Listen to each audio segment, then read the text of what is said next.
Welcome to learning module number 1, Introduction to Materials Science and Engineering.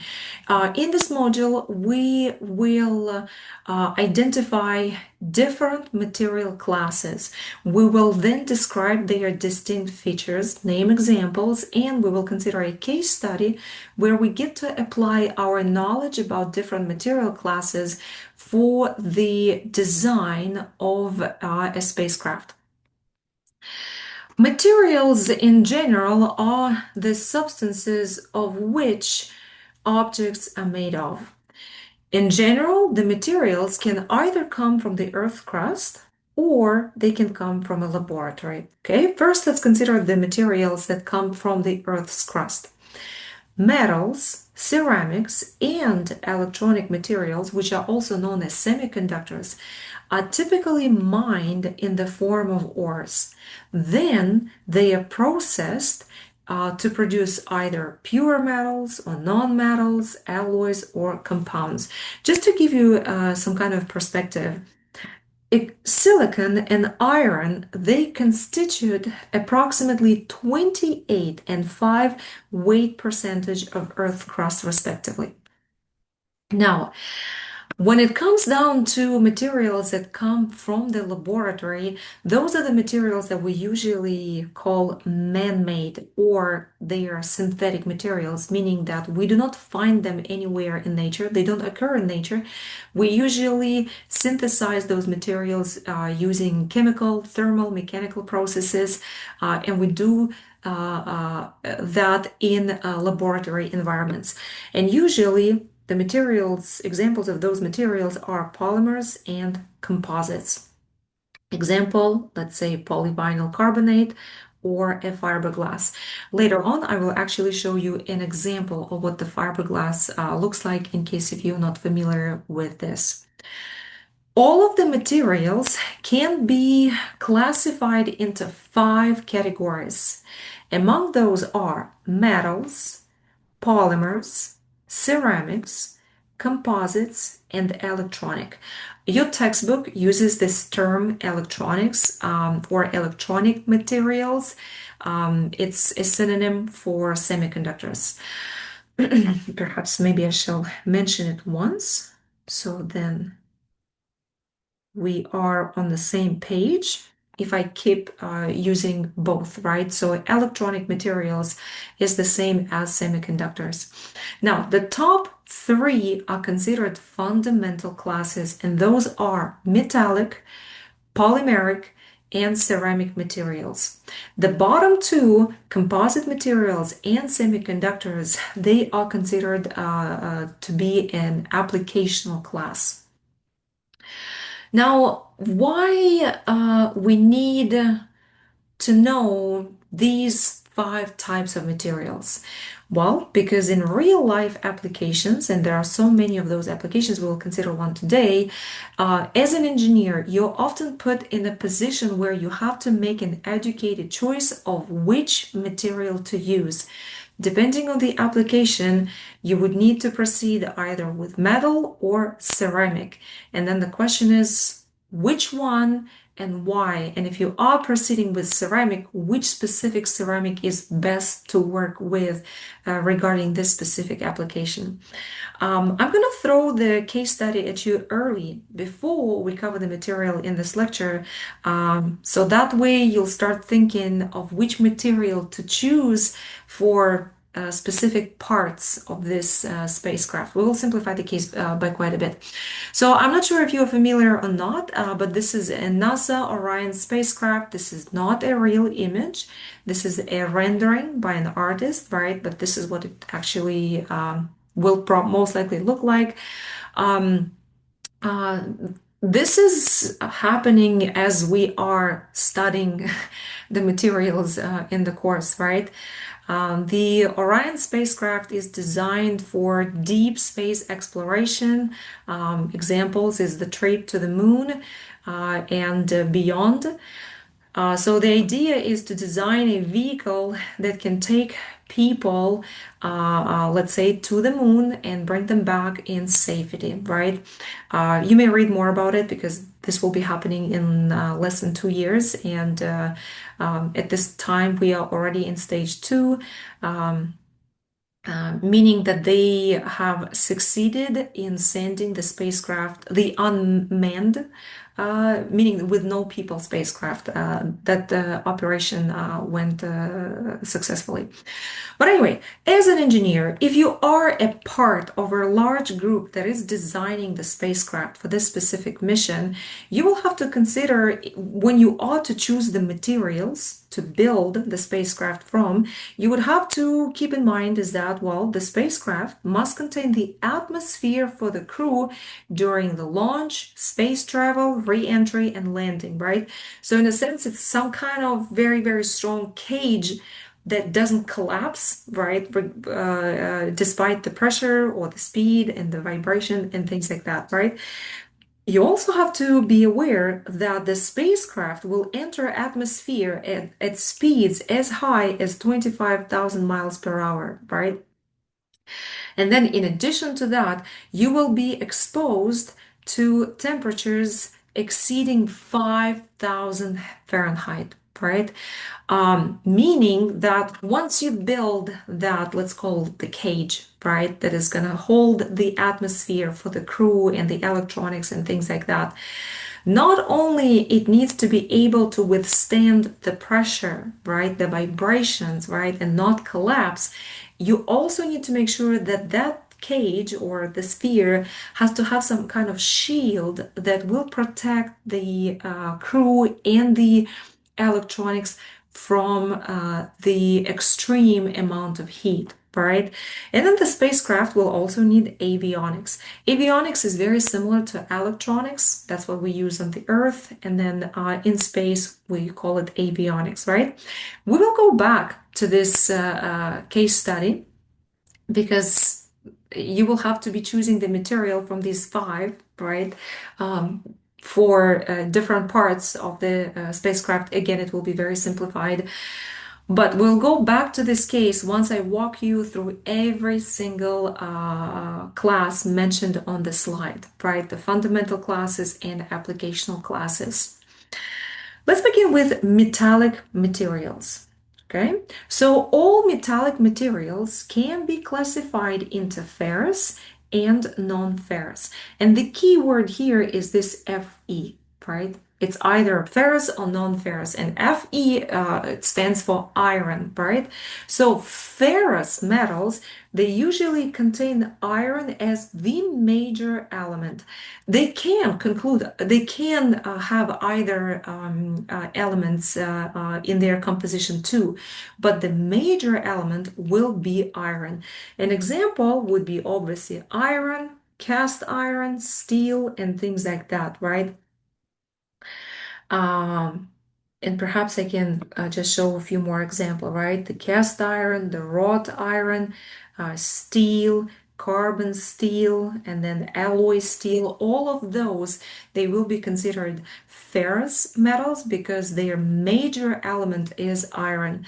Now, the non-ferrous metals contain little or no iron. An example would be aluminum alloys. It doesn't have to be an alloy, either a pure aluminum or an alloy, right?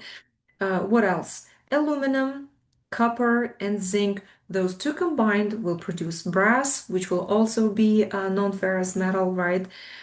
So is lead, tin, titanium, and so on and so forth. So hopefully the concept is very similar. It comes down to this iron, right? If iron is a major element, then it is considered a ferrous metallic material. If there is little to no iron, then it's a non-ferrous metal. Now, all metals are inorganic substances, and this is the major difference, let's say, with polymers, right? Because polymers are mostly made out of carbon. Carbon is the major element from which polymers are made of. Now, metals may contain one or more metallic elements. Examples include, first, let's consider the ones that are pure. In here, we have listed iron, copper, aluminum, nickel, titanium, and then we have brass, right? As I've already explained, that copper and zinc together give you the brass. Brass is gonna be important for us because it is very tricky. when it comes down to corrosion. Later on, we'll talk a lot more about brass. And perhaps I shall give you an example of bronze in case if I ask something like that in the quiz later, right? Bronze is made out of copper and tin, okay? Now, metallic materials may also contain non-metallic elements such as carbon, oxygen, nitrogen, and examples are cast iron, steel. Both of those include carbon, right?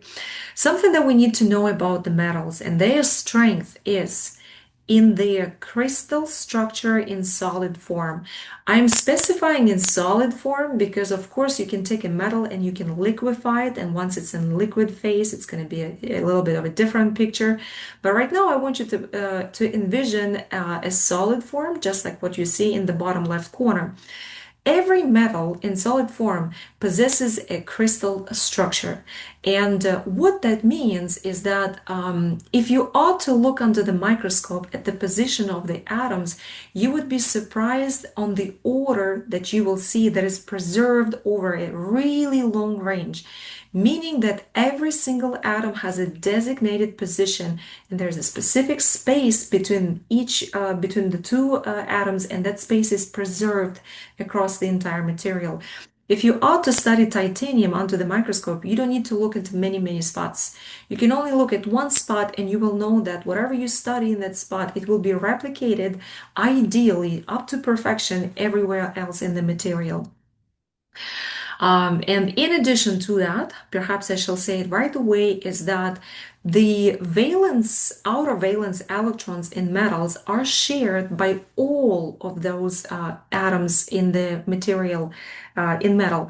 And what it means is that metals are good to excellent thermal and electrical conductors, meaning that if you would like to conduct either electricity or the heat, you would always choose a metal because once again, not only is a crystalline material because there is a perfect, pristine order, in addition to that, the valence electrons, they do not belong to specific atoms.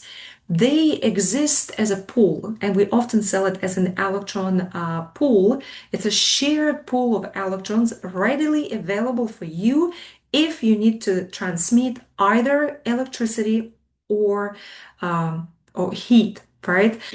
And this is why, let's say, if we are to consider wiring in any of the buildings, right? We always go with a metallic material because it is the best. It's going to have the highest conductivity out of all available, right? And then perhaps I shall quiz you with a very simple question. Best material with the highest conductivity would be silver, right? A lot of people would give me an answer copper because copper is what we actually use, but copper is the second best. Silver slightly is slightly better than copper, but since silver has a monetary value in modern society, this is why we go with copper whenever we do the wiring, right? Now, at room temperatures, the majority of metals are strong and stiff. Now, some are strong at high temperatures. Of course, every metal has a different melting point.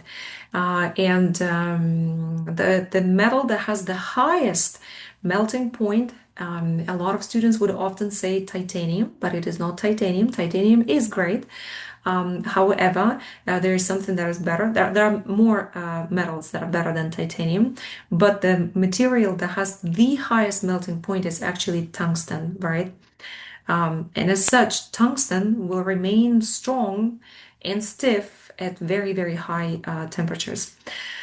Now, just as I said, that metals can be liquefied. It's just a matter of how much heat you would need to supply to specific metal before you can liquefy it. But you can liquefy any metal.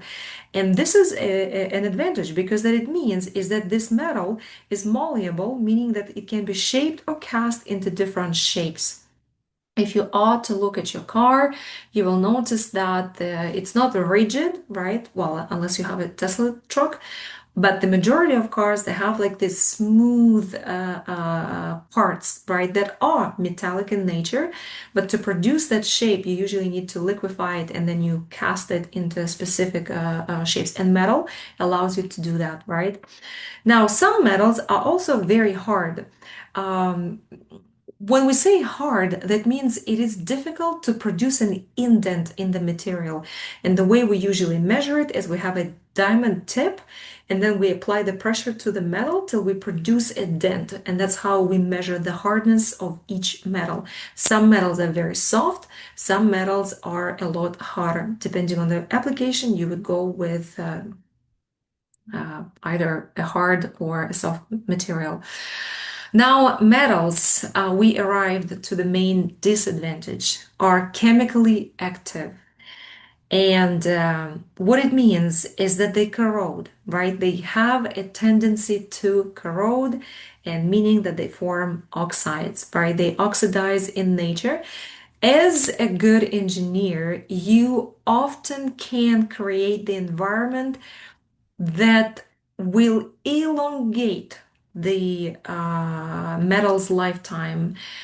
Sometimes you don't create that environment. Sometimes you make sure you avoid the environment that will accelerate the corrosion of metal.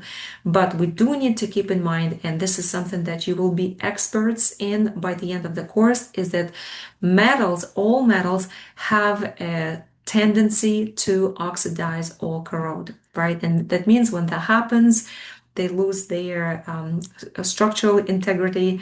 They do not perform as they would perform in their original state and things like that. But again, even though corrosion is a multi-billion industry, there are many ways to foresee the corrosion and prevent or perhaps mitigate the corrosion to extend the lifetime of a material. All right, jumping to polymers, which is again, it is the second class, right? And it's going to be the fundamental class of materials. Polymers are organic substances. What it means is that carbon is the main building block, right? Usually polymers consist of long molecular chains or networks, right? So it does not have to be actually a chain. Sometimes it could be somewhat a tangled network. Now, what we need to know about the polymers is that they are synthetic, meaning that they are man-made. They do not occur in nature. We produce them in a synthetic environment, right? Usually in the lab or a factory. Generally, they're non-crystalline, meaning that there is no order. So how would I visualize a polymer for you? I'm sure a lot of you probably see a lot of polymer around you right now, right? This is a polymer case, probably silicon. Um, but how would I envision it under the microscope, right? If in metals we know that there is a very distinct order, every atom has a very specific designated location, and that order is preserved over a long range, right? With polymers, it's a bit different. So the best way to describe it is going to be a bowl of noodles. Right? So in a sense, it is non-crystalline, it is entangled. And yes, occasionally you may find some small regions where you can see some partial crystallinity, but overall it's usually non-crystalline and there's quite a bit of disorder or entanglement and things like that, right? Um, Polymers are usually poor thermal and electrical conductors, right? But that makes them good electrical insulators. Going back to the wiring system, if I am to perform the electrical work in a house, right, to conduct the electricity, I would opt out with a metal, right? Let's say copper, most likely copper. But that's something that once the voltage is applied, you won't be able to touch it, right? So to make the system safe for the user, we usually coat it. Well, you don't have to coat it; you already purchase it, right? But in the factory, it is usually coated with a polymer because polymer is an excellent insulator, and that means it traps those electrons in the metallic channel. So the electrons they only flow across the metallic wire, right? Now, polymers, they're not very strong. That means that you should not choose a polymer if you have an application that requires a high load bearing. Now, they also have pretty low melting and decomposition temperature, and you can imagine it is that the plastic, even under the sun, can easily melt, right? The melting temperatures are usually pretty low. You can design a polymer that would enhance that temperature, but you won't be able to use polymers at the temperatures, at such high temperatures as, let's say, titanium or tungsten and things like that, right? Now, just as metals, the polymers can be formed into different shapes. And that's why we always see very intricate shapes in a lot of consumer products, right? And perhaps one of the major advantages of polymers is they are chemically stable. That means even though they degrade over time, they do not corrode. They usually don't react the way the metals do. Now, a little bit more on the polymers. Polymeric materials are divided to plastics and elastomers. And you can pick up the difference just from the name, and I'm showing you two distinct pictures. I'm reusing the pictures from the previous slide, right? And you guys can see that the the tire or the rubber sole is a material that has outstanding elastic properties, right? You can apply a lot of pressure and you can squeeze the material, you remove the pressure, and the material goes back to its original shape. Now, so the materials that have these outstanding elastic properties are called elastomers, and rubber is an example of such, okay? Now, the polymers that have some elasticity, but it is usually limited, okay? Or in a sense, we call it as a limited deformability.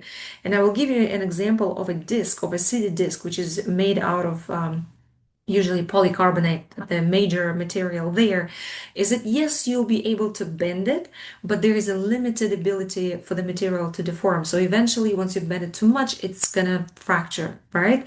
And so those polymers are classified as or are known as plastics.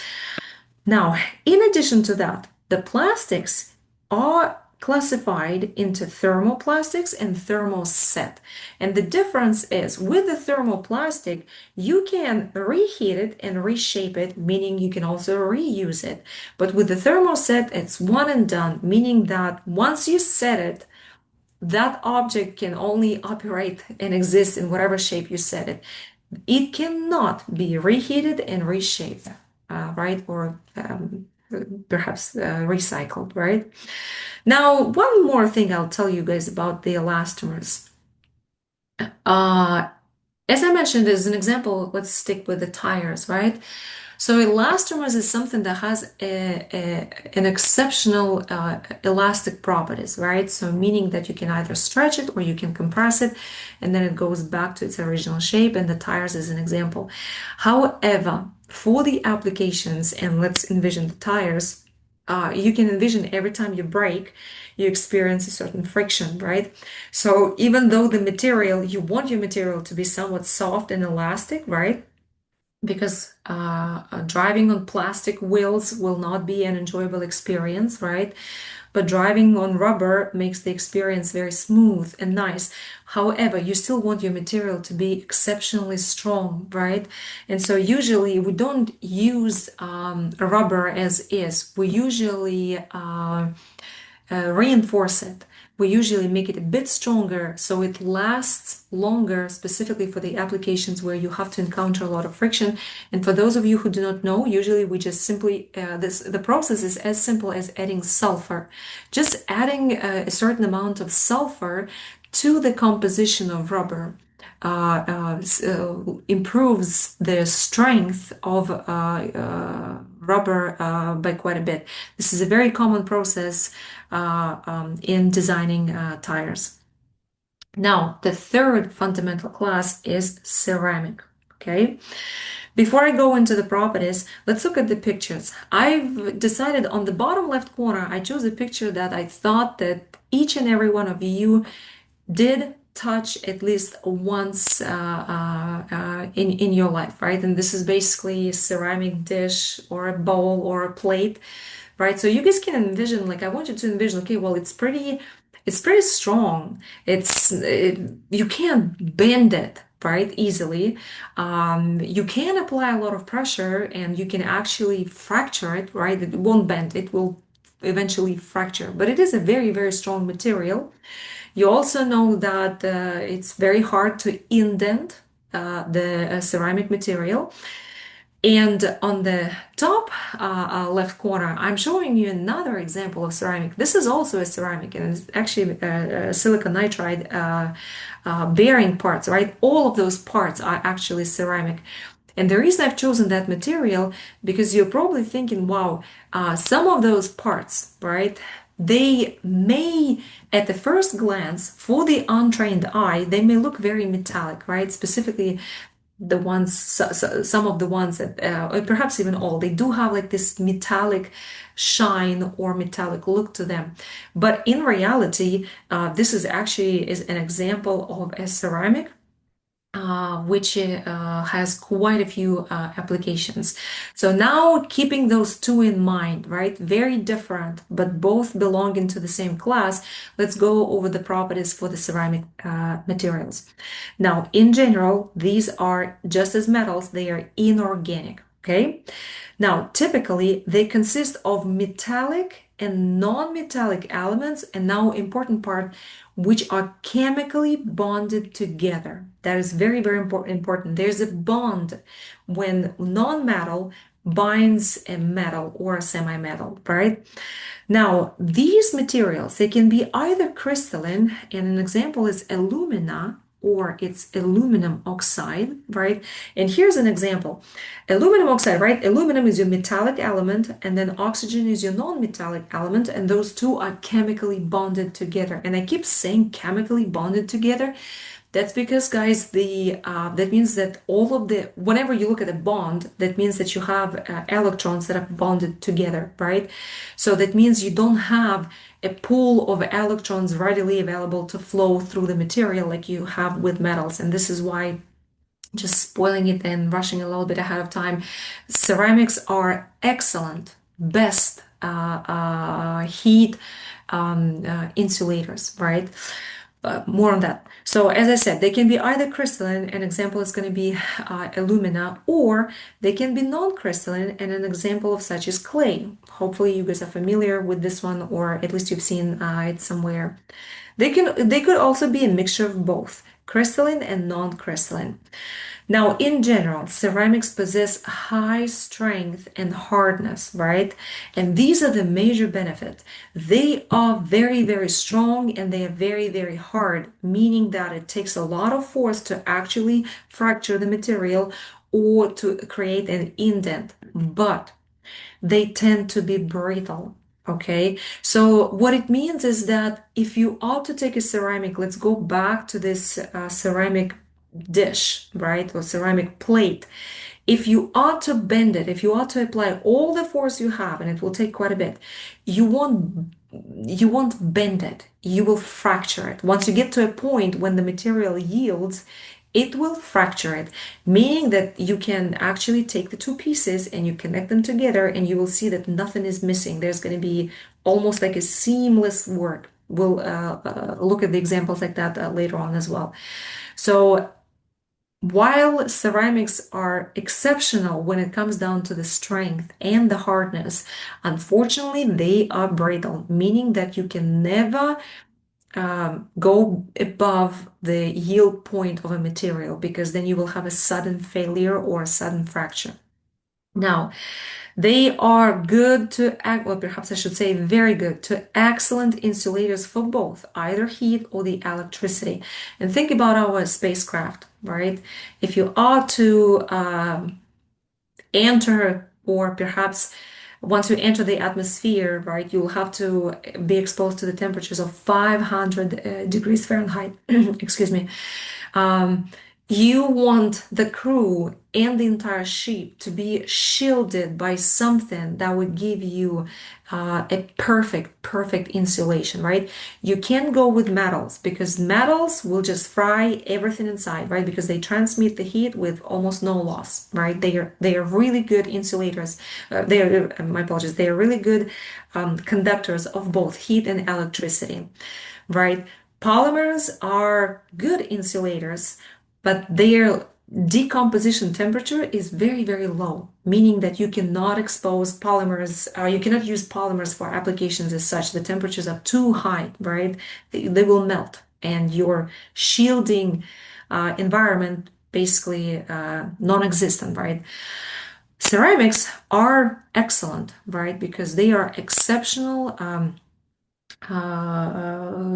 insulators of heat and electricity. Now, they are also highly wear resistant, and perhaps I'm saying high melting temperature, which kind of makes sense since they are excellent insulators of heat, right? That's why they have high melting temperature. And they are also low friction materials, right? And this is why here's an example of silicon nitride bearing parts, right? Just think about it. You have a material that is highly wear resistant, right? It will last you a long time, but it is also a low friction material. That means that sometimes you don't even need lubrication because it's a very low friction material. This is why ceramics are also a perfect choice when it comes down to the race car brakes, right? Because whenever the driver brakes there, the amount of heat that is generated under his foot is significant, right?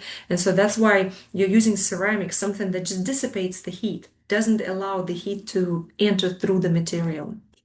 Okay, so these were the three fundamental classes, and I would like you to familiarize yourself with these properties as much as possible because it will help you quite a bit later in the course and short-term goals in quiz one.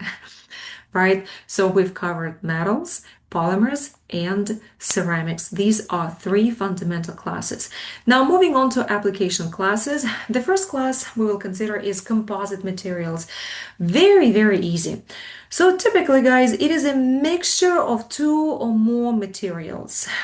You take two mixtures, two materials, or sometimes we call them constituents, and then you integrate them to form a new one. Usually you have some kind of a reinforcing material, and then you have a binding material. Binding material is usually a host. So a host is hosting some kind of a reinforcer, okay? Now, what you need to keep in mind is that the constituents, right, or the materials that you are trying to combine, they keep their original properties. They do not dissolve in each other, okay? They do not bond with each other. They do not. There is never a bond. And under the microscope, if you are to look at the composite, you can always see, okay, well, this is where my material one, this is where my material two. Yes, they will be mixed, they will be integrated, but you will be able to see different phases, right? This material one, this is material two. When I say that they keep original properties, one of the ways to look at it, think of the situation of roommates, right? The materials there, they coexist. They are roommates, they benefit from each other, but they do not bond, they do not change their properties, they do not create a new material. They reinforce and enhance each other, right? Okay. Or perhaps one of them usually reinforces the host, okay? And usually they are classified into two types, either fibers, meaning that you have fibers in a specific matrix, or particulate, that means that you have particles in the matrix. Not that important, but let's look at the examples. I'm going to start with a very simple example, and perhaps I think it's very easy for you guys to visualize it.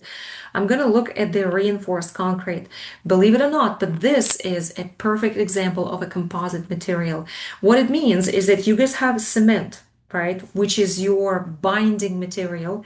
And then that binding material is hosting steel rods, right, which is your reinforcing filler material. So if I am to, I don't even need to look under the microscope, right, because this material is usually relatively bulky, right, relatively large. So if you ought to cut it, right, and then look at the cross section, you'll be able to see the difference. Well, this is my cement and this is my steel rod, right? They never bind. They do not form a new material. They coexist. They are integrated into one to produce a much, much stronger reinforced cement, right? And that's why we call it reinforced concrete. Now, another example, a fiberglass, right? And this is what it usually looks like, this shiny silver sheet. What you guys do is that usually you have a matrix, which is made out of epoxy.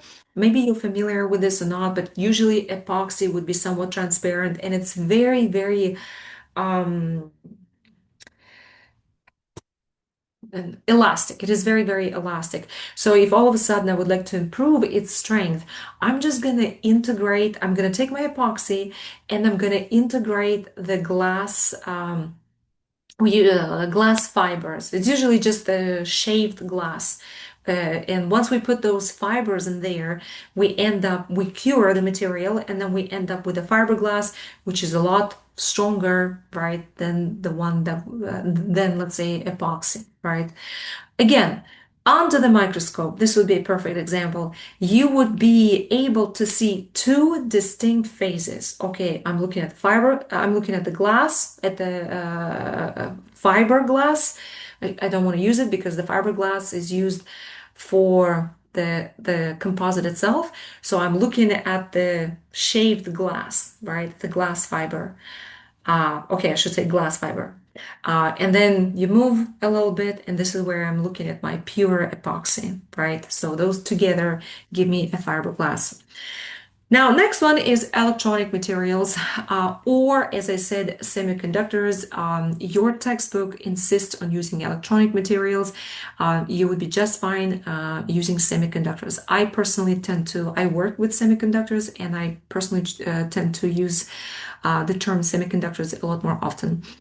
Now, these are not major by volume, but they are very important. For me, it is hard to even envision any piece of electronics that doesn't have a semiconductor. Everything has it, right? We have it in our computer electronics, we have it in our phones, it's a part of any integrated circuit. We use it in satellites. Basically, it's everywhere. If you're looking at a piece of electronics, it is hard to envision the one. I don't think it can even exist without the semiconductor. The idea about the semiconductor, first I'll give you an example. These are silicon, gallium, cadmium selenide. These are just the examples. Silicon is probably most common. And I'm sure that some of you may recall that, okay, I'm familiar with silicon because most solar cell modules, right, or solar cells are based on silicon. Right now, if you go to buy a new TV, well, actually, I'll get back there in a second. But your display, the TV display, also uses semiconductors. It's just usually at the nanoscale. I'll come back to that. But the idea of semiconductors is that the electrical properties, right, they can be modified by adding the impurities. Why we call it a semiconductor? Well, because it's not a conductor, right? Metals are conductors. Now, semiconductors, they're there and they can transmit the electricity, but under very specific circumstances. And usually we take advantage of that. I do encourage you to take a course that is dedicated to the semiconductors. It's another billion-dollar industry, just as corrosion industry, and the amount of applications that you can find for semiconductors is truly, I don't think I can count those, right? Now, there are two more materials that I'd like to introduce today, even though they were not listed on the slide with the five types of materials. I want you to be familiar with this. The reason they're not listed there because they can be made out of any of those materials, right? And the first one I'd like to look at today is smart materials. So, smart materials, they have the ability to sense external environmental stimuli such as temperature, stress, light, humidity, electric and magnetic field. And once it senses it, um, it can respond to them by changing their properties, such as mechanical, electrical, appearance, or structure or functions. And I've chosen you one example, which is we call it a shape memory alloy, and we usually use it in the artery stent. Okay, most common of them are made from nickel and titanium alloy. But now I'm going to give you an example. Let's say we have a patient that has a clogged artery, right? And as an engineer, what you can do is that you can make a stent, just like the one that you can see right in here. Okay, and then you can introduce it into the artery. So what it means is it's gonna open up the artery and allow the blood flow. But of course, if we are to take this stent, right, there's no way we can actually introduce it into a human body, right? Because you have to deliver it.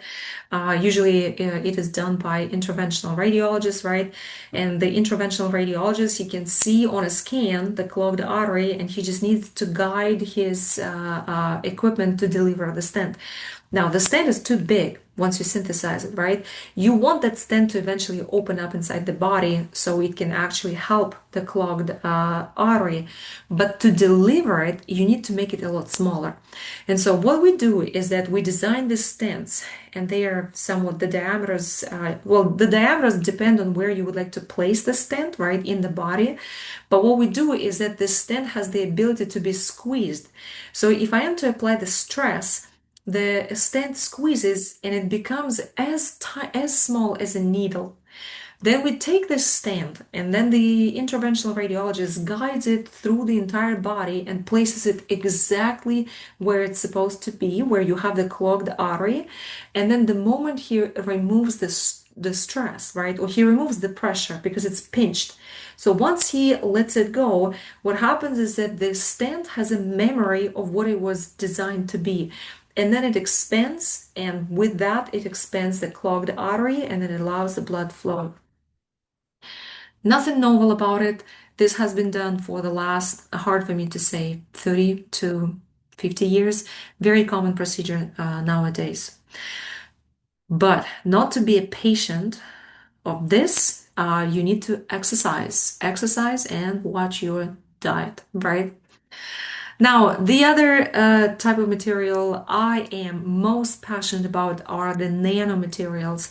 This is my area of expertise, and actually what you can see on the right are my works, and I'll tell you more about it in a second. But why nano? First is that I think there are so many news that emphasize the nano, nano, nano. What does that mean, right? And a lot of people think nano means new. Not necessarily, right? There is novelty that comes with it, but the material itself is not new. You can take any material, any existing material, gold, copper, silicon, any polymer. You can take any material and you can bring it to the nanoscale. Specifically, the scale is considered to be smaller than 100 nanometers. And when you do that, you unlock the new properties of the same material that you can't see when the material is larger than 100 nanometers. Okay, now I'm going to give you an example.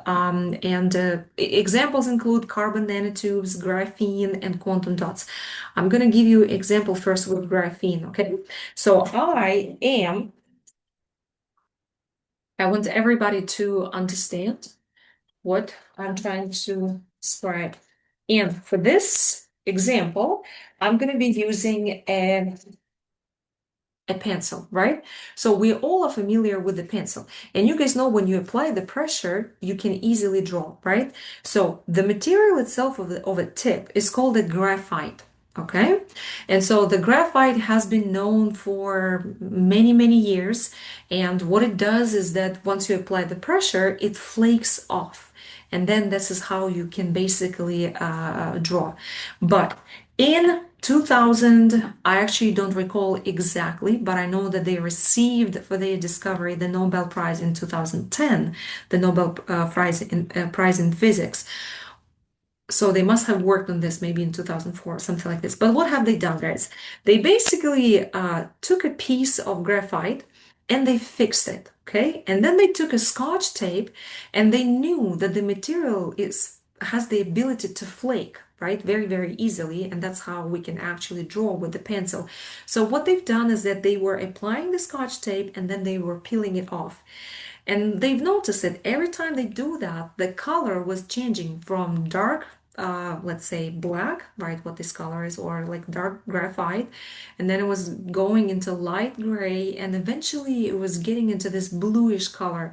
And guess what? Eventually, once they've done it a long time enough and nothing was coming off, they arrived to this tiny sheet that you guys see right there.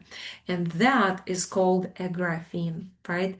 So your graphite, which the material, if you want to think about it, it's very, very soft, very, very easy to break it. It's like, like there's no strength with graphite, right? That's why we use it for writing, right? More pressure you apply, the thicker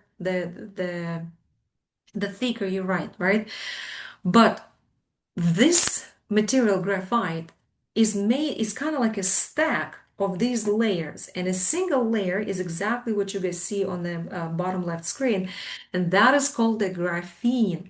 And guess what? Graphene has an exceptional tensile strength, and this is why you see this bullet, because at some point it was suggested to use graphene. Graphene is still very, very big for national defense, and it has a lot more applications. But the idea is that that single layer has an exceptional strength, and this is why you can use that single layer to actually reinforce different materials, such as at some point they were considering making bulletproof vests with this material. Not sure whether they've made any progress there or not, but this is again. But once you guys go to this single layer of graphite, which we call a graphene, this is an example of going from something that is bulk to something that is nano. And once you go to that nano level, right, you unlock new properties.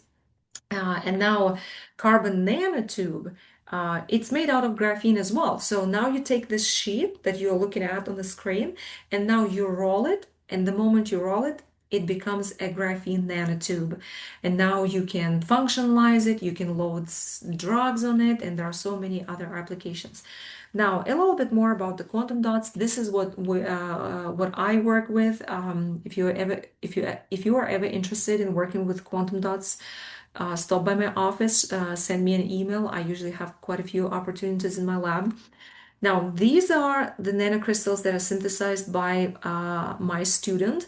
They're actually made, they are semiconductors. It's a very unique semiconductor. It's called perovskite. It's a cesium lead bromide nanocrystal.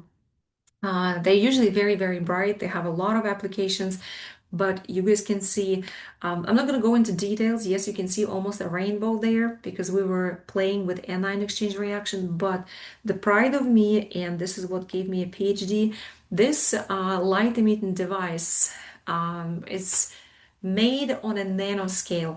So because we are looking at the top view, it actually looks relatively big, right? Because you guys can see it's actually 2 millimeters by 5. But if we were to move it and then do a cross-sectional cut, the entire device with all the layers is less than 300 nanometers, yet it produces this beautiful, beautiful light. So and why I'm telling you all this, because if you guys can envision that, okay, if I am going nano, I can take any material and I can bring it to the nano scale. I can unlock these unique properties, such as, let's say, light emission, right? But all of a sudden, or you can use it in a solar cell because it's a semiconductor, right? You can use it in your display. And I'm not sure how old you are, but maybe some of you remember. I'm sure some of you will remember, but at some point, our computers were extremely thick, right? Like, I don't know, it was like that thick. And eventually, the reason it kept getting smaller and smaller is because first we got into the microelectronics. Now we're getting into nano.